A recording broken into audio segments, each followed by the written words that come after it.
continuons avec les halachot de Shte Mikra Vechat Targum. Et l'habitude est de dire, avant de commencer à lire la paracha, le pasuk Vatem Adevikim Hashem Elokechem Chaim Kulechem Hayom, pour se rappeler qu'on est accroché avec Akadosh Baruch Hu et qu'on va s'occuper de rien pendant qu'on fait cette mitzvah. Et il y a maintenant plusieurs minagim, comment on fait la mitzvah. Il y en a qui disent qu'on doit lire toute la paracha, pasuk, chaque pasuk 2 fois et après la traduction. Il y en a qui disent qu'on peut lire chaque passage 2 fois et après la traduction. Il y en a qui disent qu'on peut lire toute la paracha 2 fois et après la traduction. Le plus important, c'est de ne pas s'arrêter au milieu, ni pour manger, ni pour boire, ni pour dire des bêtises. Si on doit parler quelque chose de mitzvah, on peut. Comme on verra plus tard, d'un point de vue de la Kabbalah, c'est pas top. Mais d'un point de vue de la halakha, si on veut s'arrêter au milieu pour quelque chose de mitzvah, alors on peut.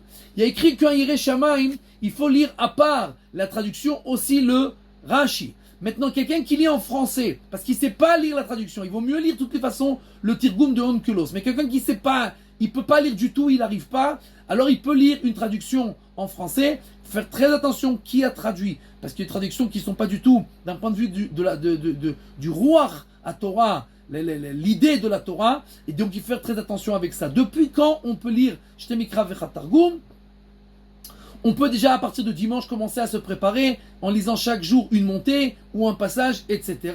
L'essentiel c'est de terminer jusqu'à Shabbat le matin, après la prière, avant le repas de Shabbat le matin, parce qu'on a dit qu'on doit terminer ça avec le Tzibour. Le Tzibour il lit ça Shabbat le matin, donc après la Tfila on doit terminer maximum le Shte Mikra Vechat Targum, comme ça on a terminé avec le Tzibour. D'un point de vue de la Kabbalah, il faut lire Shte Mikra Vechat Targum en une seule fois, tout d'un coup, d'accord, chaque pasouk 2 fois, chaque verset 2 fois et après la traduction, en une seule fois et exclusivement le vendredi. Alors, il y en a beaucoup qui font ça vendredi après la prière avec les tefilines, tout d'un coup, sans parler, sans s'arrêter. Ça, c'est le mieux. Il y en a qui disent qu'il faut faire ça après Chatzot, après midi et après directement aller au mikvé. Quoi qu'il en soit, qu'on fasse comme ça ou comme ça, l'essentiel, c'est de le faire. On peut le faire toute la semaine, on peut le faire le vendredi, avant Chatzot, après Chatzot. L'essentiel, c'est de le faire. Be'atzlacha.